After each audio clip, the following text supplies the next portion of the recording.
Hi, welcome to our February webinar, number one for Orchestra on the Georgia Department of Education Communities. I'm Shawn Morton. I'm your moderator for our Orchestra community. And for our first webinar this month, we're going to be talking about some classroom setup ideas, our favorite orchestra activity, and some tried and true classroom strategies. So I hope you enjoy learning along with me, and I'm looking forward to your response in our discussion boards as we talk about some of these ideas this month. So before we get into classroom setup, and as we're kind of entering this strange teaching time that we've all been in this year during COVID, just a couple caveats. What we're teaching hasn't really changed this year. It's how we're delivering the materials changed, but we're all still teaching orchestra, hopefully. So it's just, knowing that our delivery methods or maybe the way that we're using our materials has changed. And also that, if you're involved in a hybrid or virtual environment, that everything is going to take longer. I think that was a big surprise for me when I first started teaching online and in the hybrid model, that everything takes a long time. So those caveats have really helped me as we're going through, is to remember that we're just teaching orchestra. It's just the way that we're delivering the material is different, and that be prepared for things to take a lot longer than normal. So some basic considerations as we're entering into our classroom setup. There's a lot of different models being used all across our state. Some people are purely digitally instructing. Some people are only teaching in person. Some people are using a concurrent model, meaning they're teaching online and in person simultaneously. And then some people are using a hybrid model where different groups of students will come on different days, or they may have some students in person some days and then those students are online other days. So there's a lot of different choices out there right now. I'm currently, and have been for the entire year with the exception of a few weeks, taught only in the concurrent model. We've had a few weeks where we've been digital at my school for various reasons, but the majority of the school year we've been teaching concurrently. So meaning I have kids on Zoom and I have kids in the room all day long. So it's definitely a new way of teaching, but we're all definitely facing a very different instructional platform this year as we're going through the year. So we have a ton of different platform options, and your county may use all types of different things. You may have the option to use different things. Some of the most popular ones I've heard as we've talked across the state have been Zoom or Google Meets or Teams, but whatever platform you use, the best thing you can do is become really familiar with it so that you can use it to the best of your advantage.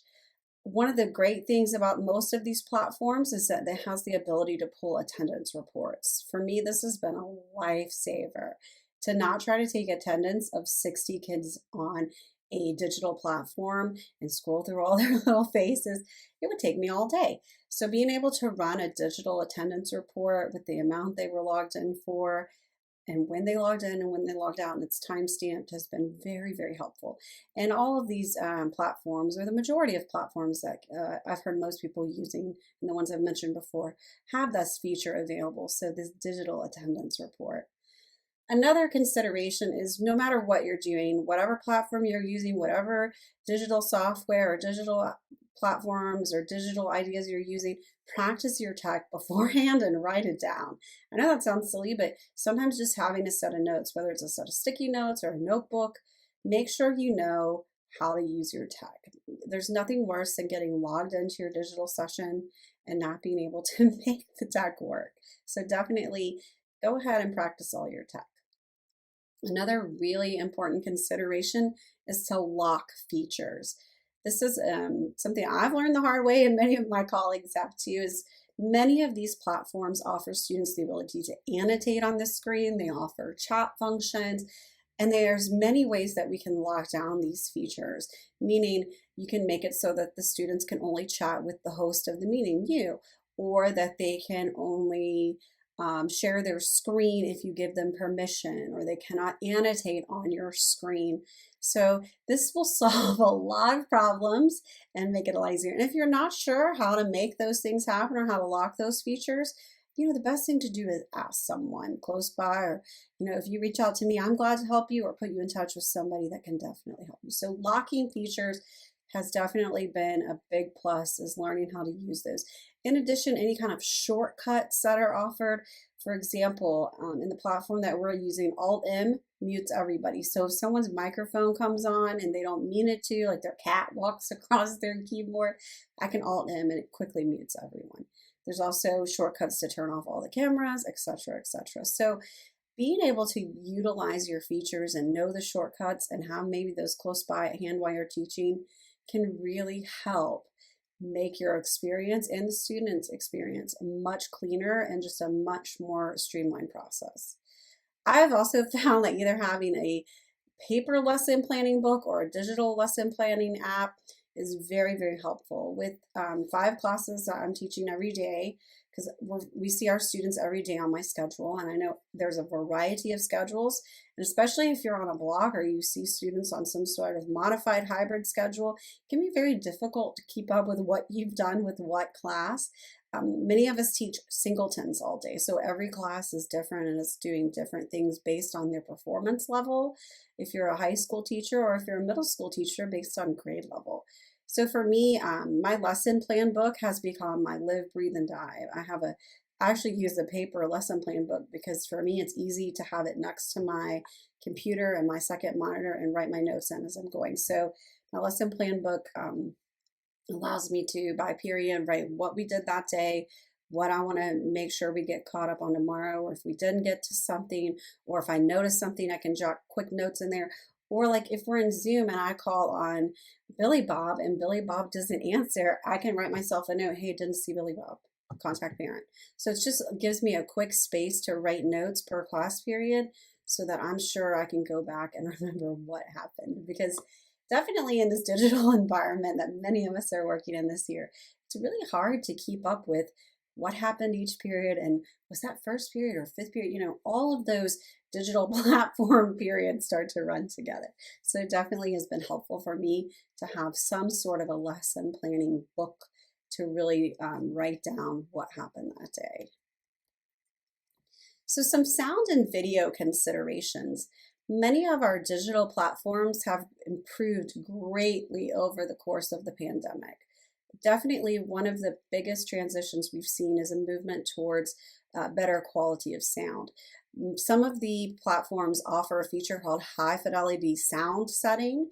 And if this is available, or if you can upload the latest version of your platform, this feature really, really helps us being able to hear our string players. In addition, it allows our string players to hear us more clearly. So I would definitely recommend using high fidelity sound if you have that setting available to you. Also, many of the platforms have what's called a noise cancellation feature that you can select. And many of them also have it so that you can select a low, medium, or high level of cancellation. You want to have that either turned off or on the lowest possible setting. Often the noise cancellation will actually cancel out the string sound, especially for the teacher. For us on the concurrent model, as we're playing and the kids in the room are playing, if we have that noise cancellation up, it actually will create this sort of a whooshy white noise. It will. So really getting rid of that noise cancellation helped us a great deal. The way that we were actually able to find out that that sound was even happening is we recorded our Zoom. Also, a colleague and me went in different parts of the building and Zoomed with one another and experimented. So I really recommend recording your digital sessions so you can listen back, or asking a student to record them at home and then send you the recording, or having a colleague record with you. Definitely gives you a better idea of what the kids are hearing on the other end. Another really great solution that has worked well in our situation this year is to use an audio interface. So we have a sound system in our room that runs through a tower. In the tower, we've connected to an audio interface, which will run directly into not only from the tower, but that also runs into our MIDI keyboard, as well as the wireless headset mic system that we have. So not only are our roomies hearing us through the wireless headset mics that we use to teach during this time, but also our Zoomies are hearing us through the wireless mic because it's running directly into the computer through the audio interface and into the meeting platform. So our in-person kids are hearing us in the speaker sound in the room. including anything we're running through our HDMI cables or any videos. And then our at-home students are hearing our wireless mic system, our MIDI keyboard, our metronome tuner that we use, and as well as any audio or video that we play. And it's all running through this audio interface. So they're getting really high quality sound. In addition, when we play our instruments, our wireless mic picks those up very, very well. And so they're getting a really clean, pure sound. This took us a few weeks to get really organized with and get a great quality sound, but our students at home are able to hear us very well. They're able to hear our demonstrations. We do lots and lots of demonstrating. I play all day long on my instrument with the kids, and I demonstrate constantly and model just like I would in normal class time. So this has allowed those kids to really get that real-time experience and feel like they're in the orchestra. In addition, that mic, that headset mic, will actually also pick up the room sound. So they're also hearing the kids in the room. So we're really getting that full experience for the kids at home and in the room. One of the big things we found too for video settings is to make sure that if your platform offers you the opportunity to optimize the video screen for sharing the clip, to select that option. Often, otherwise, the video will be very choppy or pixelated. We didn't realize this for a while, and we start every day in our class with morning stretches and their video stretches. And the kids were like, those people look like they were like Lego people. They were kind of bricky and stuck. And so once we started optimizing the video screen for sharing the video clip, made a big difference. Making sure, that they can really get the best quality experience at home, even with the latency issues we face. Another great option is if you have a lot of in-person kids and less kids maybe on your digital platform, using some kind of an external camera that tracks movement.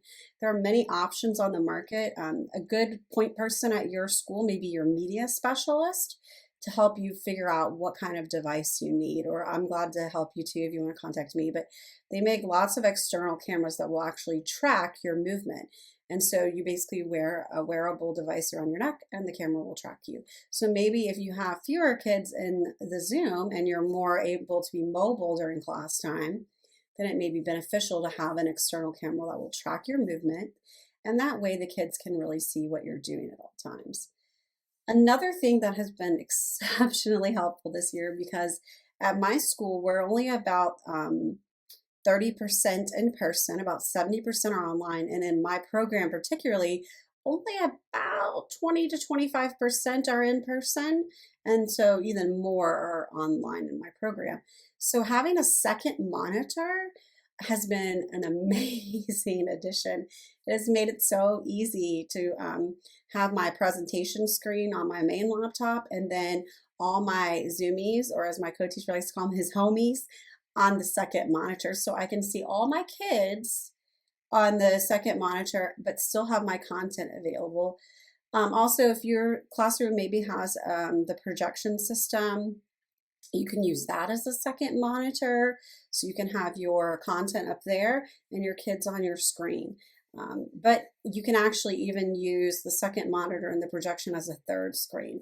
So it really gives you some options to see more kids and just have a better experience. I like to see when I'm teaching and I'm running content on my screen and I'm maybe demonstrating, I want to see my at-home kids doing what I'm doing, just like I see my live and in person, my 3D kids sometimes, as we call them, doing those activities. Another thing that we found has been really fun is we've set up what we call Roomie Cam, because we have roomies and Zoomies.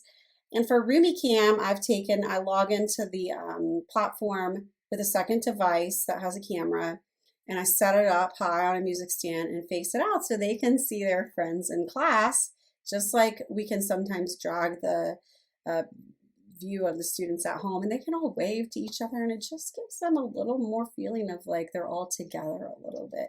I don't always have the Roomie Cam on, but especially if we're doing an activity where we're interacting or doing something that involves movement, I really want them to just feel like they're still part of the class. I think it's a big mistake to not engage those kids online.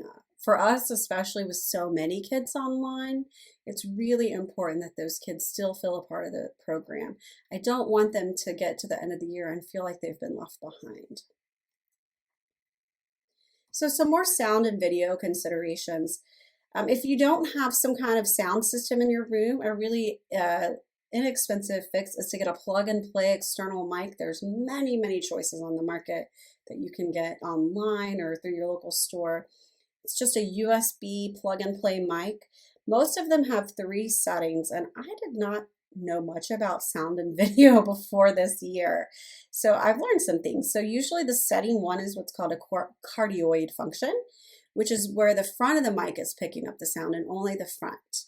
Setting two, I've found, does not do a lot for us, which is a cardioid, but it takes out 10 decibels. So it has like a padding that actually will reduce the sensitivity and it gets, rid of the distortion. So I think if you're recording podcast or some, very omnidirectional sound or unidirectional sound, then that cardioid function is great. But most of the time, what works really well is setting three if you're recording in an orchestra space because it's an omnidirectional and it's going to pick up sound all around. So if you get a USB that has the three settings, I would definitely try setting three. That seemed to do really well when we started the year with this setup with the USB plug and play until we found out we could use our classroom system. But, or I would buy an omnidirectional only. The nice thing is ones that have the change of settings, you can use the mic for multiple processes, whether you're recording a presentation or you're recording in your classroom. Having a classroom mic system, many of the school systems I know have the built-in systems. We use the wireless headset. We call it our Britney Spears mic. Normally, during normal school year, I would never teach with a microphone. But this year, I feel like it's very important with the mask and with so many kids online and with the kids being very spread out in the room that it's really hard for them to hear. So I feel like the wireless headset mic has been a real blessing. I feel like it saves my voice and I feel like it allows them to hear me really clearly. You can also set that up to run through your laptop with the sound interface I mentioned earlier. Definitely allows those Zoom kids to get a superior sound as well at home. The last thing I want to mention too for sound considerations is actually something not very technological. It's called a mask bracket. You can order them online. It's a little piece of plastic that will slide into your mask and it'll kind of poof the mask off your face. And it actually will help clear your speech a little bit. So oftentimes when I'm talking with my mask on all day long, like all of you are, that mask will kind of suck back into my face. And so the mask bracket has been very helpful. It's just sits down in my mask. It's made of a flexible material and it really just pulls that mask a little off my face. So my mask is still, taut against my face, but this part is off my mouth. And so it made it more clear for the students to hear me. So I found that that's been very helpful as I'm teaching all day long and talking. That with the addition of the microphone. So during the COVID situation that we're all living in, some classroom basic setup things that have been very helpful is having sanitizing stations. So as the students come in the room, we have one-way traffic in our room. We're fortunate we have two entrances, so we've made it one way. As the students come in, there are two huge gallon sanitizers with the pumps that they can sanitize, and they do their hands as they come in the room. And then there are air purifiers in our room, all around the room that we have running constantly that will turn the air over more times per hour. So what we did is we calculated the square feet in our room, went online, figured out how many air purifiers we need and ordered that many. That's been amazing. We also have seating charts in place at all times for contact tracing. And each student has their own chair and their own stand. I know normally we share, and we have maximized the distance between kids. So we can't get 6 feet between students in our room, but we can get about 4.5. So we have marks on the floor where the chairs and stands go, and each kid is spread out across the room. We also have set really clear procedures for the students and made fun posters to remind them of what they are. And these were distributed out and sent out to students before the year ever started. And I'll just really quick show you. So you can see, so we tried to make, attractive posters for the kids to really remember so they could see what the rules were going to be when they came back in, how they were going to go through the room, how they were going to go in their assigned seats, how the traffic flow was going to go, how they were going to sanitize. So that was very helpful for our students. And then we also made health reminders, and we used our Bitmojis to try to make it fun and make the kids laugh. So you can see our Bitmojis wearing our masks. There's my co-teacher not touching his face. So you can see our little reminders. So we had distributed that to the kids early on in the semester, really before the semester started, so they knew what was coming. And we've made cleaning and sanitizing part of our routine. So every county has different guidelines and structure about what they want you to do. Um, we have had sanitizing wipes have become our best friends, but the kids know, we pack up a few minutes early so there's time to sanitize. And then as they leave the room, they also sanitize their hands again because there are gallon sanitizers as they exit. So that's been very helpful for us. The physical layout of the room, we've laid out the room in order to best serve both groups of students. So we've made sure that our digital kids have a clear view of us as well as our in-person kids. So I make sure that my camera is set so that they can see me just as well as my in-person kids can. And actually sometimes I have my camera mirrored up on the projector so that the in-person kids can see me just as easily and clearly as our digital kids.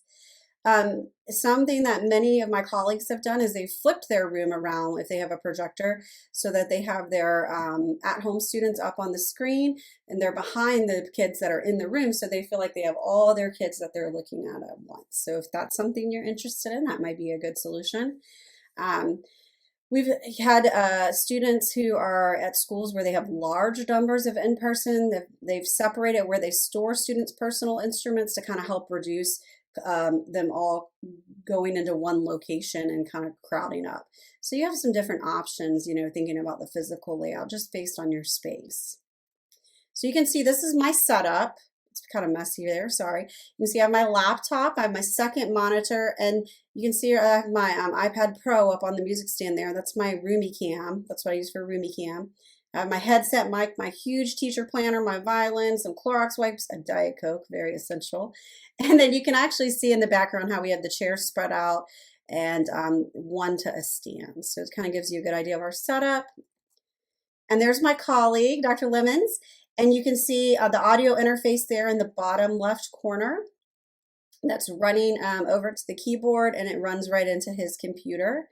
And he's got his cello over there. And we have all kinds of good stuff. So it kind of gives you an idea of what our setup looks like. You can see one of the air purifiers back there underneath the bulletin board. So we have a nice little setup going there. So pre-COVID also, some setup considerations. Our setup is often driven by our program size.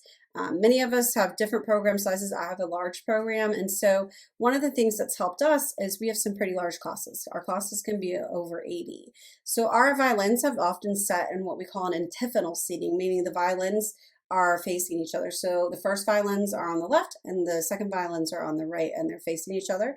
The cellos are where the seconds normally sit and the violas are in their normal seat. This has helped kind of balance our classroom space and keep it balanced out a little more. Now, often our chamber orchestra, our top class, will sit in a traditional setting, but we'll make sure that the cellos are turned out so that their F holes are facing out. Because one of the benefits of that antiphonal seating is that you really keep your low strings, your cellos and basses facing out and getting that nice low sound facing out into the audience. And then we always have our basses follow our cello section. So if our cellos are in the inside of the orchestra where the seconds normally are, then our basses are behind the cellos. If our cellos are on the outside in their traditional setting, then our basses are back there behind them. So we always have the basses follow the cellos. We use a variety of setups. I think it's really good during the year to swap around your setup. Sometimes we flip the room, meaning sometimes the class is facing the board, sometimes it's facing the back of the room. And again, this is going to be based on the size of your room. One of the other things we've tried is we have seated risers that our chorus program had and wasn't going to use anymore. So we store them, and then oftentimes we'll pull out the seated risers and we did elevate your orchestra one year, and we put all the last 2 rows of our violins and violas up on risers. And it was really great because you could really see those last couple rows. Rows 4 and 5 normally get obscured back there. So it was really helpful in those big classes to have those kids elevated up higher. We're big proponents always, even COVID or pre-COVID, of a clean and clear setup. But normally we do our cell phones for students go into assigned pockets on the wall, and then we take attendance based on your numbered pockets. So we have pockets A 1 through 36, B 1 through 36, C 1 through 36. And you're assigned a cell phone pocket, and that's where your cell phone goes once you're done tuning with your phone, and it stays there for during class. We don't allow any backpacks or cases in the setup. We like a really clean, clear setup, and that's worked really well for us. It allows us to move freely through the ensemble while we're teaching and not get stuck up front. I also don't use a podium when we teach, not because I'm super tall, but because it allows us again to move through the room. It keeps me from getting trapped. I do conduct from a podium for concerts because I am not very tall, but it really, during classes, really helped free me up from getting stuck in the front of the room and not teaching throughout. Sometimes I'll teach from the back of the viola section. My favorite place to teach is in the bass section because all the interesting stuff happens there. So there's a picture of us in traditional setup. That's our chamber orchestra. That's my co-teacher wearing a Daddy Shark hat one time. So they're rehearsing in a normal setup there. Okay, so I'm going to tell you, now we're going to kind of pivot to our favorite orchestra activity. So my most favorite orchestra activity is marching orchestra. And I know you're like, but marching orchestra is amazing. And I cannot take credit for this. When I came to my school, this was something that was already in place, but it's an amazing experience for the students. So why marching orchestra? It is not because we want to be like a band, but it's actually because the ear to hand skills are amazing that it gives kids. So much of the I play, you play creates that ability of the oral skills and really building their ears. It gives students an immediate database of tunes that they can always turn to. Sometimes, when students leave us and graduate, they'll come back and say, hey, do you ever play your instrument anymore? Especially those meat and potatoes kids. And they'll say, yeah, sometimes I get out my instrument and I play the parade tunes because they memorize them. They learned them by rote. So again, you're getting those great ear to hand skills, and they always have those tunes in their pocket. The parade is an amazing community outreach. Our community is used to the parade, and they know that the Duluth High School Orchestra is going to march on down that street, and it's going to be a spectacle. It's a wonderful recruiting opportunity for our 8th graders march with us in the parade, and I'll tell you a little bit about that. But also, it's a great recruiting opportunity because those little kids that line that parade route to get candy see us from the time they're little, and by the time they get to middle school, they've seen the orchestra in the Duluth Fall Parade every year, and they want to be a part of it. And then really my favorite reason for marching orchestra is it's a lot of fun to do with kids. And even though sometimes they whine and complain, they secretly love it.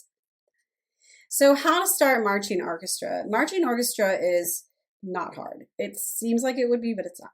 So we select 3 or 4 tunes, fiddle, polka, mariachi, pop tunes, whatever you want. You pick your tunes, and you want to make sure to either pick tunes or transpose your tunes so the harmony can be managed on open strings for your cellos and basses. The students learn all the tunes by rote. Everybody learns the tune, so everybody learns the actual tune. We teach it in small chunks, tons and tons of repetition, partner activities, lots of opportunities for remediation and extension because there's some other things we can do. I'll tell you about in a minute for extension. But all students learn the tune first. Then we learn the harmonization. Okay, so once students learn the tunes, a lot of times what I'll have them do is I'll give them staff paper, and then they do a notation project. They actually notate the melody, and I check for understanding that they actually know the tune, the notes, and the rhythms. And that's a great opportunity to teach them some notation. After the tune and the harmony is taught, then students can learn the breaks. Like if you're teaching fiddle tunes, a lot of those tunes have breaks. There's tons of great fiddle books out there, mariachi, polka, there's just so much great literature out there that we can pull from. But I don't ever give them the music. I tell them if there's not music. I lie to them. It's fine, they don't know. And so we teach them those tunes, teach them the break, and teach them the harmony. And then to link your tunes together, you use an 8-count shuffle bow between each tune on an open D and open A. And the cellos and basses pluck an open D to quarter note. So I'm going to show you the sequence and it'll make a little more sense. Okay, so here's the sequence. So you'll start with an 8 count shuffle on an A and D string, da da da da da da da da da da for 8 beats. So then our first tune, we keep 2 of the tunes the same every year, and we rotate in a third tune. We always change out our third tune. So our standard go-to is Bottom Cabbage Down, easy tune to teach. So we did our 8 count shuffle, da da da da da da da da da da, and then we get to da da da da da da da da da da, cabbage. Okay, so we've got cabbage. So the first time through, everybody plays the tune. The second time through, you play the break. Third time through, there's a little descant that the kids have actually made up over time. It's kind of just evolved. The fourth time through, you can play any of them, and then you go back to the shuffle. Now, the cellos and basses during the parade are actually playing the bass line pizzicato with a slap between. So they're going D, slap, A, slap, A, slap. So whatever the harmony is that goes with that tune, they're actually laying that harmony down. And then there's another 8 count shuffle. And then our second tune that we always play is Sesame Street. I'm thinking about swapping it out for Baby Shark because it's very popular. So we do Sesame Street. We do a little kickoff with Sesame Street. We do the tune twice. Then there's a little back out. Again, the cellos and basses during the parade play the harmony. However, they've learned the tune because I think it's important for them to learn the tune just as well as the violins and violas too. Then we 8 count shuffle, and like last year we did Old Joe Clark. This year we did Cripple Creek. So Old Joe Clark, they do the tune 1 time through. They do the break 1 time through. Cellos and basses are on the harmony, and then you go back to the beginning and start the whole sequence over. So it kind of just keeps running. And to get the whole thing started, we have a super loud whistle that my co-teacher likes to blow in my ear, I think sometimes. And you blow the whistle, you whistle, whistle, whistle, whistle, whistle, whistle, da, da, da, da, da, da, da, and they know that what that sound is. Once you train them, easy peasy. So there's a nice sequence that you can kind of see laid out. So some logistics, how does all this look?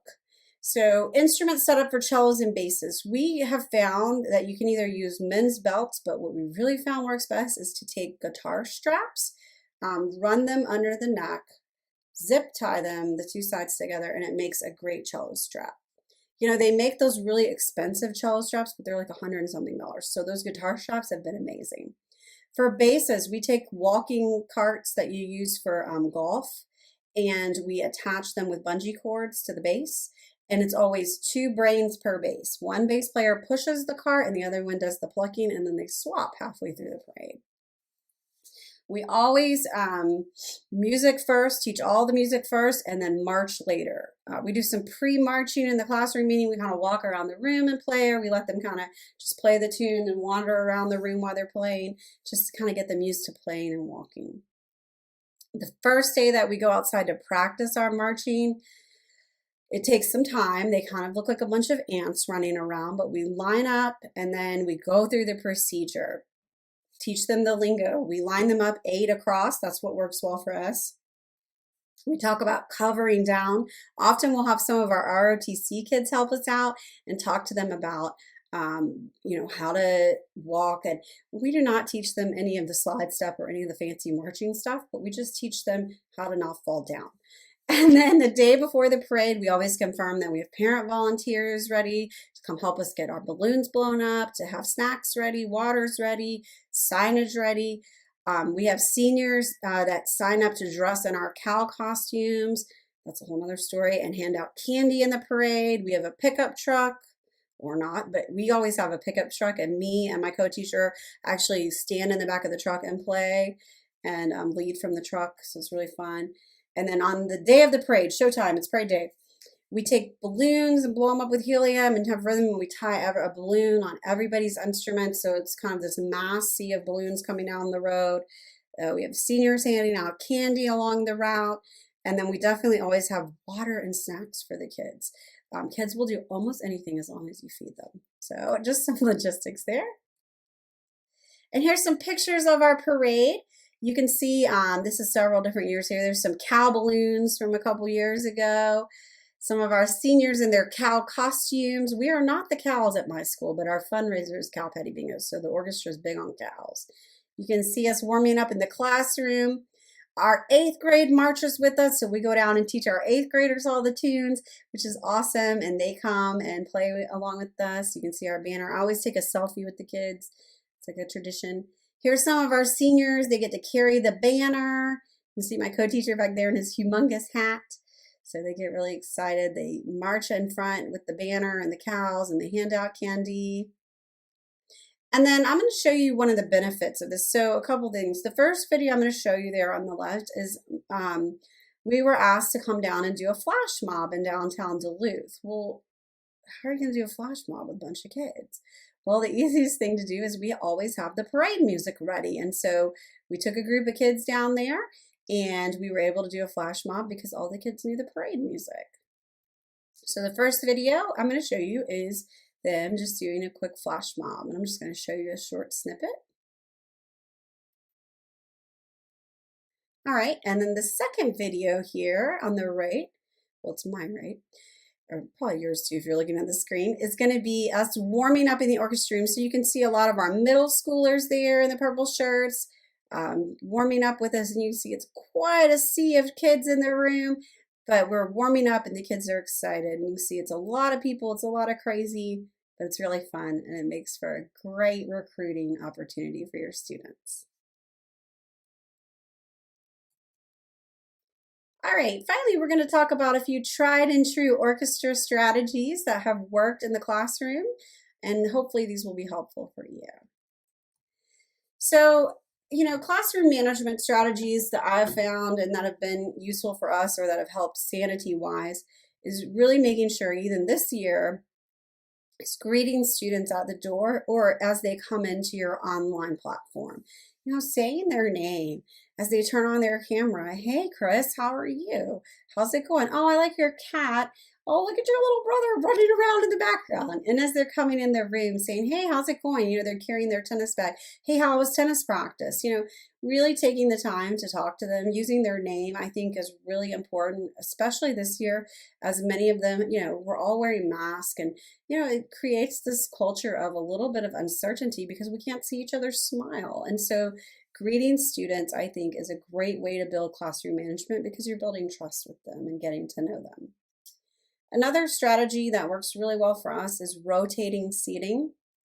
I find that you can do all kinds of, everybody has great ideas about rotating seating. You can rotate them by row. So, the first stand becomes the second stand becomes third, and so forth.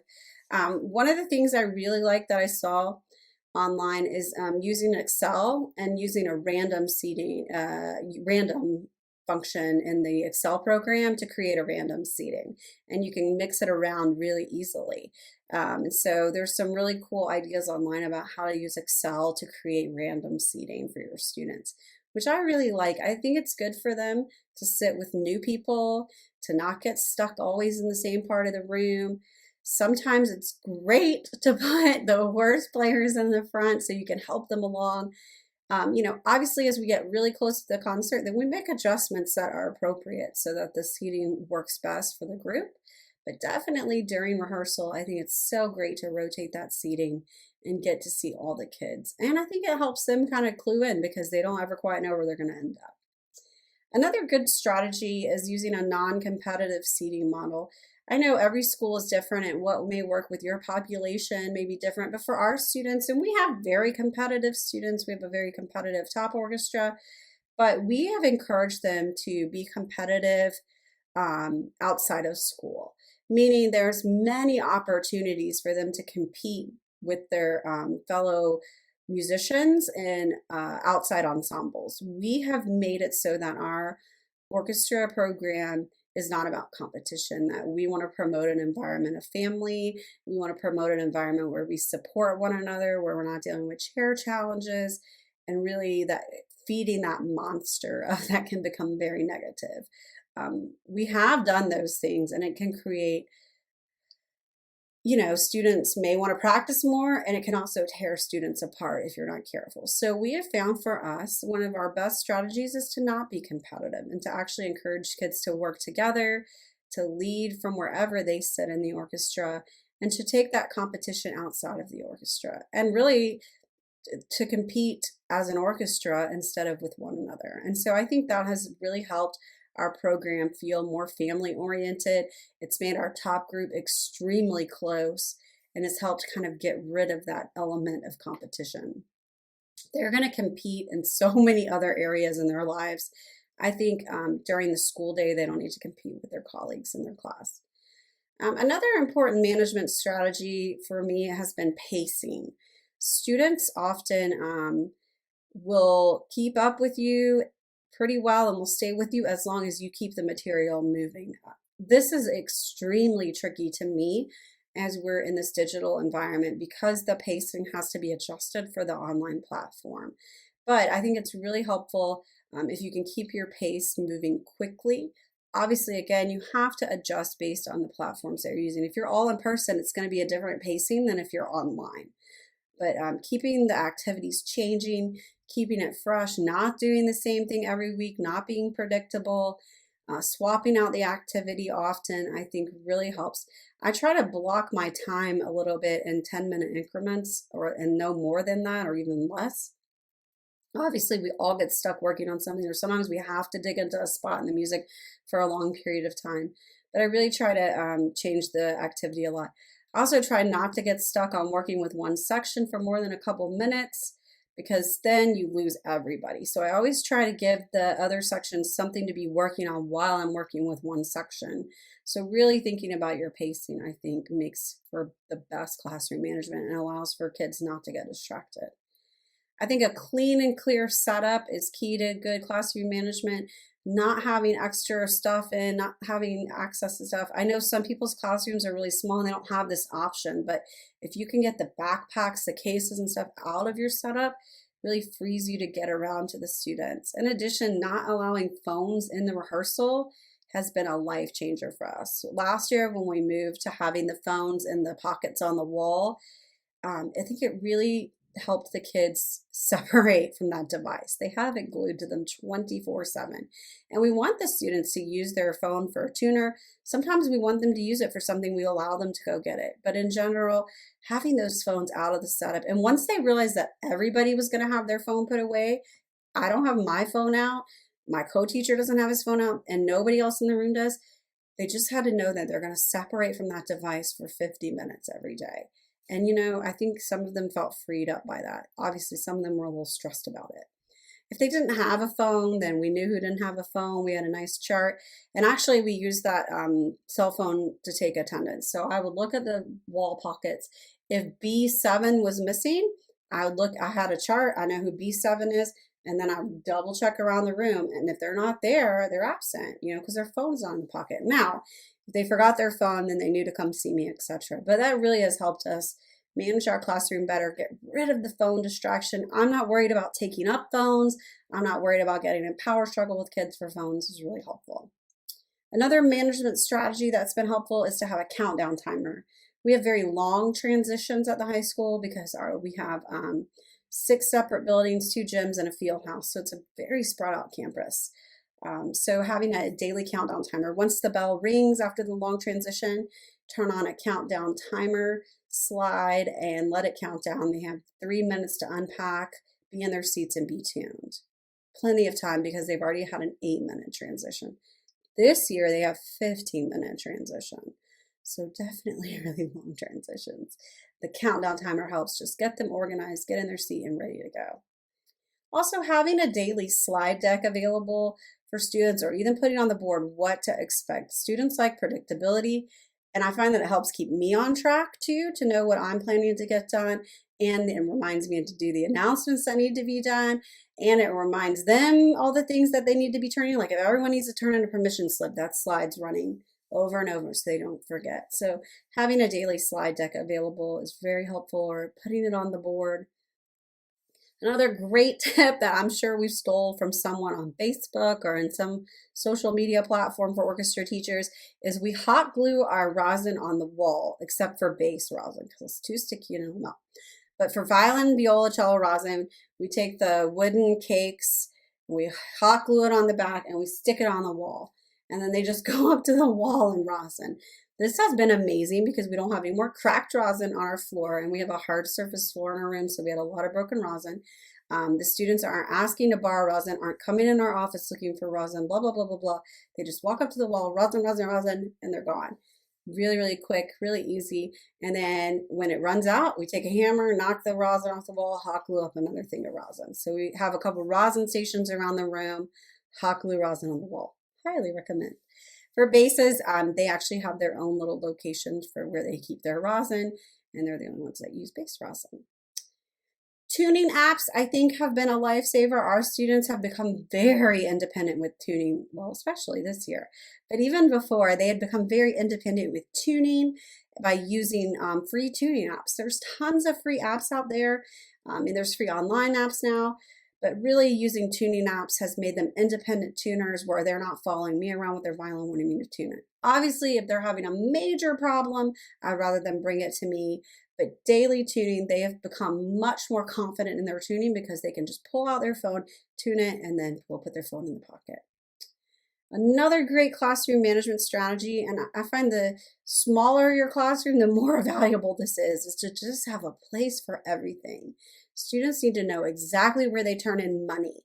We have a lockbox that's hung on the wall that all money goes in. Students need to know where to turn in assignments. They always go in the hanging assignment bin. Students need to know where their phones go. Students need to know where their instrument cases go. Really having clear and established procedures, I think, is a wonderful classroom management strategy. So really designing your classroom so that everything has a place. You know, where does the rosin go? Where are the tuners? Where do the rock stops go? We have a rock stop tub. They know exactly where to find the rock stops, etc.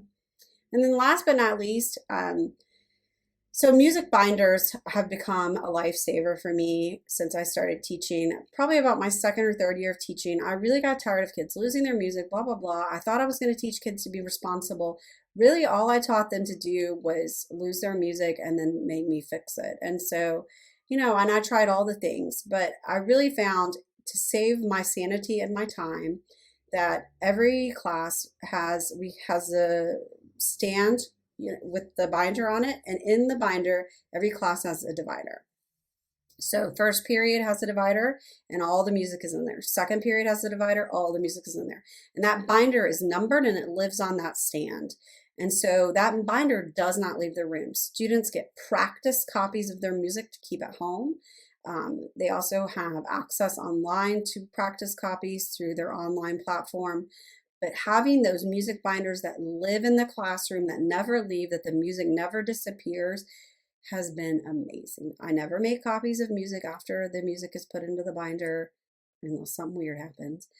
I never worry about them losing the music. And the best thing is, if we want to change a marking and they've already left the room, I can run around and just mark it in there if I'm going to change a bowing. Or if I need to make sure that this thing folds out, that the music folds out because it's a 3-pager, I can make sure it's all done correctly after they leave. Or I can make sure they do it during class and everyone's matches. And so the music binders have been a huge help for me. It's really saved my sanity. Our method books are hole punched and put in the binders. Everything is in that binder, and then it's by class period. So I know we want to teach kids to be responsible and keep up with their music, but the headache that it was causing me to try make copies in between for them was crazy. So I'm a big believer in music binders on the stand, and the binder lives on the stand, and that way the music does not get lost. So those are just some quick classroom management tricks.